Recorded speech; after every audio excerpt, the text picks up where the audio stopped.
എല്ലാവർക്കും നമസ്കാരം.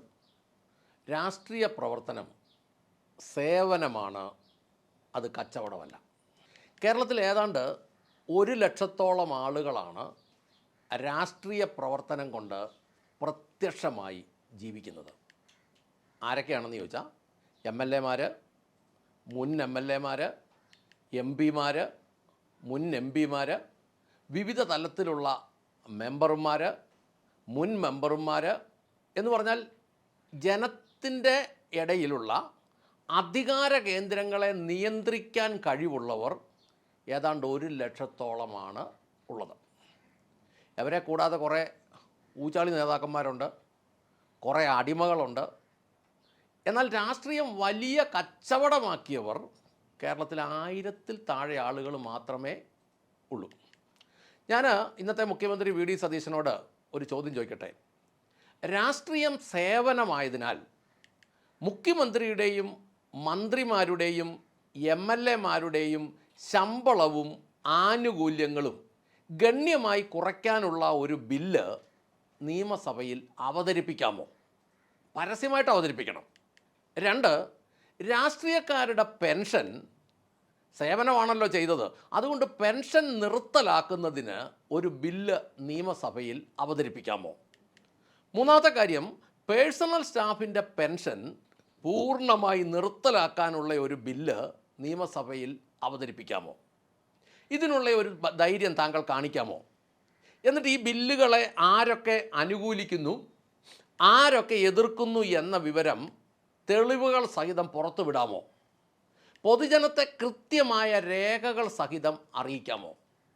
അപ്പോൾ നമുക്കറിയാം ഏതൊക്കെ രാഷ്ട്രീയ പ്രവർത്തകരാണ് രാഷ്ട്രീയ പ്രവർത്തന സേവനമായി കാണുന്നത്, ആരൊക്കെയാണ് ഇത് കച്ചവടമായി ചെയ്യുന്നത് എന്ന് നമുക്കറിയാം. രാഷ്ട്രീയക്കാർ കച്ചവടക്കാരും കച്ചവടക്കാർ രാഷ്ട്രീയക്കാരും ഒരിക്കലും ആകരുത്. അങ്ങനെ ആയാൽ നാട് നശിക്കും എന്നതാണ് അതിൻ്റെ കാരണം. ഈ കേരളത്തിലെ രാഷ്ട്രീയക്കാരിൽ മിക്കവരും രഹസ്യമായി ബിനാമി കച്ചവടക്കാരാണ് എന്നതാണ് പരസ്യമായ രഹസ്യം. കേരളത്തിലുള്ള പല ബാറുകളുടെയും വാണിജ്യ വ്യവസായ സ്ഥാപനങ്ങളുടെയും ഒക്കെ ആരാണെന്ന് ചോദിച്ചാൽ അതൊക്കെ രാഷ്ട്രീയക്കാരാണ്. അവരുടെ ബിനാമികളാണ് അത് നടത്തുന്നതെന്ന് പൊതുജനത്തിന് കൃത്യമായിട്ടറിയാം. ഇപ്പം ഞാൻ ഈയിടെ മനസ്സിലാക്കുന്ന ഈ പൈനാപ്പിൾ കൃഷിക്കകത്ത് പോലും രാഷ്ട്രീയക്കാരുടെ ബിനാമികൾ ധാരാളം ഉണ്ട് എന്ന്, അതും പൊതുജനത്തിനറിയാം. ഈ രാഷ്ട്രീയക്കാരും ഉദ്യോഗസ്ഥരും അല്ലെങ്കിൽ ഉദ്യോഗസ്ഥരുടെ പ്രമാണിമാരും ഒക്കെ ബിസിനസ്സുകൾ ചെയ്യുമ്പോൾ അവർ നിയമവ്യവസ്ഥ തങ്ങൾക്ക് വേണ്ടി വളച്ചൊടിക്കും. ബിസിനസ് എന്നിട്ട് കൊഴുക്കണമെങ്കിൽ എന്നാ കാണിക്കണം? സമാന ബിസിനസ് ചെയ്യുന്നവരെ നിയമത്തിൻ്റെ നൂലാമാലകൾ പറഞ്ഞ് തകർക്കും. ഉദാഹരണം, കേരളത്തിൽ പാറമട മെറ്റൽ ക്രഷർ വ്യവസായം തകർത്തത് ഇതിൻ്റെ പ്രത്യക്ഷമായ ഉദാഹരണമാണ്. ഞാൻ മനസ്സിലാക്കുന്നത് ചില വർഷങ്ങൾക്ക് മുമ്പ്, 4-5 വർഷം മുമ്പ് 14,000 പാറമടകളും മെറ്റൽ ക്രഷറുകളും കേരളത്തിൽ ഉണ്ടായിരുന്നത് ഇന്ന് 500 എണ്ണത്തിൽ താഴെയായി ചുരുങ്ങിയത് രാഷ്ട്രീയക്കാരുടെ അവിഹിത ഇടപെടൽ മൂലമാണ്. അപ്പോൾ നമ്മൾ മനസ്സിലാക്കണം, കേരളത്തിൻ്റെ ഇന്നത്തെ തകർച്ചയ്ക്ക് കാരണം യഥാർത്ഥത്തിൽ ഈ 1,00,000-ഓളം വരുന്ന രാഷ്ട്രീയക്കാരിൽ ഭൂരിഭാഗവും ഉദ്യോഗസ്ഥ പ്രമുഖരിൽ ഭൂരിപക്ഷവും ആണ് എന്നതാണ് സത്യം. ഈ സർക്കാരിൻ്റെ നിർമ്മാണ പ്രവർത്തനങ്ങൾ നമ്മൾ നോക്കുകയാണെങ്കിൽ, ഒന്നാമത് സർക്കാർ ഇടുന്ന റേറ്റ് തന്നെ വളരെ കുറവാണ്. PWD റേറ്റ് നാട്ടുനടപ്പുള്ള റേറ്റിനേക്കാൾ ഇച്ചിരൂടെ കുറവാണ്. അതിലും ഇച്ചിരൂടെ കുറവാണ് ഈ തദ്ദേശ സ്വയംഭരണ സ്ഥാപനങ്ങളൊക്കെ റേറ്റ് ഇടുന്നത്. അങ്ങനെ ഇടുന്ന റേറ്റിൽ നിന്നും 33% വരെയൊക്കെ കുറച്ച് ബിലോയ്ക്ക് വർക്കെടുക്കുന്നവർ കേരളത്തിൽ ധാരാളമുണ്ട്. ഈ 33% കുറച്ച് വർക്ക് എടുക്കണമെങ്കിൽ, എന്നിട്ടത് നടത്തണമെങ്കിൽ, അത് ബില്ല് മാറി കൊണ്ടുപോകണമെങ്കിൽ എന്തെങ്കിലും കൃത്രിമം ചെയ്യണമെന്ന് ഉദ്യോഗസ്ഥന്മാർക്കും രാഷ്ട്രീയക്കാർക്കും വ്യക്തമായി അറിയാം. അല്ല പിന്നെ വേറൊരു കാര്യമുള്ളത്, വല്ല കണ്ടെയ്നർ നോട്ടോ വല്ല കള്ളപ്പണമോ ഒക്കെ വെളുപ്പിക്കാൻ വേണ്ടിയിട്ടാണേലും ഇങ്ങനെ എടുക്കാം. ഞാൻ ഈ അടുത്ത കാലത്ത് അന്വേഷിച്ചപ്പോൾ പല പഞ്ചായത്തുകളിലും 33% ബിലോയിലൊക്കെ ധാരാളം ആളുകൾ പണിയെടുത്തിട്ടുണ്ട്. അങ്ങനെ വരുമ്പം ഈ 33% എടുത്തിട്ട് ഇത് മുതലാക്കണമെങ്കിൽ ഈ കള്ളപ്പണമൊന്നും വെളുപ്പിക്കാനല്ലെങ്കിൽ നിർമ്മാണത്തിൻ്റെ അളവും ഗുണനിലവാരവും കുറയ്ക്കാതെ ഇത് ചെയ്യാൻ പറ്റുകയില്ല. കള്ളപ്പണം വെളുപ്പിക്കാനാണെങ്കിൽ അത് രാജ്യദ്രോഹമാണ്. ഇനി ഗുണവും നിലവാരവും ഒക്കെ കുറയ്ക്കുകയാണെങ്കിൽ അത് പൊതുജനത്തോടുള്ള ദ്രോഹമാണ്. ഇത് രാഷ്ട്രീയക്കാർക്കും ഉദ്യോഗസ്ഥന്മാർക്കും എല്ലാം കൃത്യമായിട്ട് ഈ കാര്യങ്ങൾ അറിയാം. ഇങ്ങനെ അറിയാവുന്ന കാര്യങ്ങൾ എന്ന് പറഞ്ഞാൽ തെറ്റായി ചെയ്യാൻ പോകുന്നു എന്ന് അറിഞ്ഞുകൊണ്ട് തന്നെ അനുവദിച്ചു കൊടുക്കുന്നതിലൂടെ ഭൗതിക മെച്ചം, സാമ്പത്തിക ലാഭം ഉണ്ടാക്കി അത് കൈപ്പറ്റുന്നതാണ് യഥാർത്ഥത്തിൽ അഴിമതി. കൃത്രിമം ചെയ്യാനുള്ള അവസരം ഉണ്ടാക്കി കൊടുത്തിട്ട് അതിനകത്തുനിന്ന് പ്രതിഫലം പറ്റുന്നത് ശരിക്കും അഴിമതിയാണ്.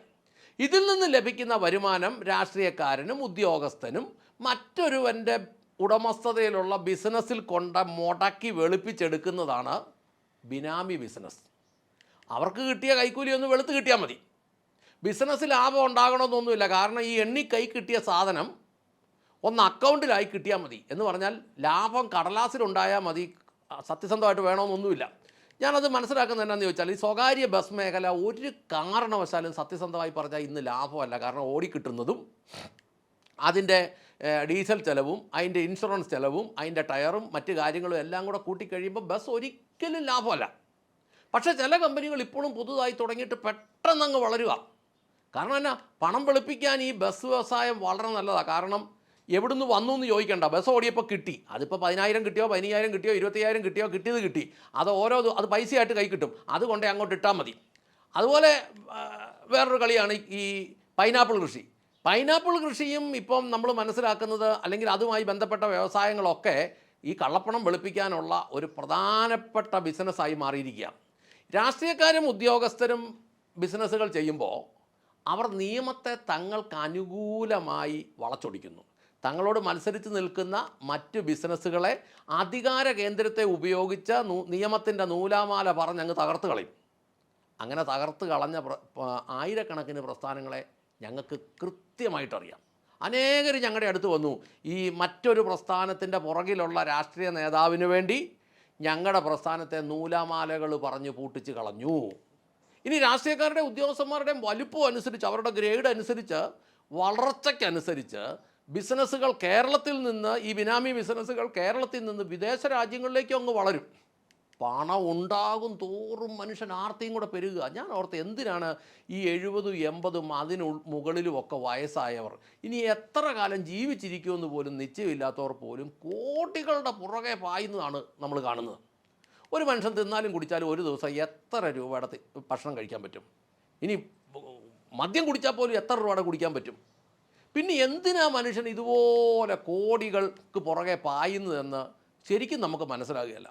അതുകൊണ്ട് രാഷ്ട്രീയക്കാർക്ക് പെൻഷൻ വേണ്ടെന്നും ശമ്പളം ആനുകൂല്യങ്ങൾ കുറയ്ക്കണമെന്നും ഒരു ബില്ല് അവതരിപ്പിച്ചാൽ ആ ബില്ല് എതിർക്കുന്നവരെ ജനത്തിൻ്റെ മുമ്പിൽ കാണിച്ചാൽ ജനത്തിന് അവരെ മനസ്സിലാകും. ഇപ്പോൾ തന്നെ പലരെയും അറിയാം, ഈ പലരെയും ഇളി പോലെയല്ല അവർ ഉള്ളിലിരിക്കുന്നുവെന്ന്.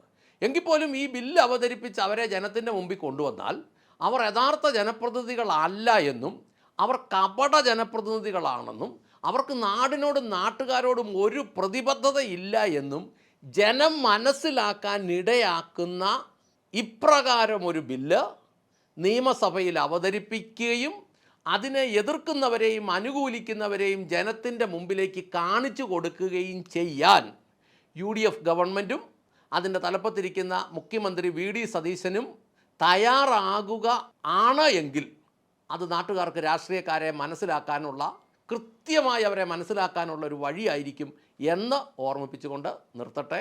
നന്ദി, നമസ്കാരം.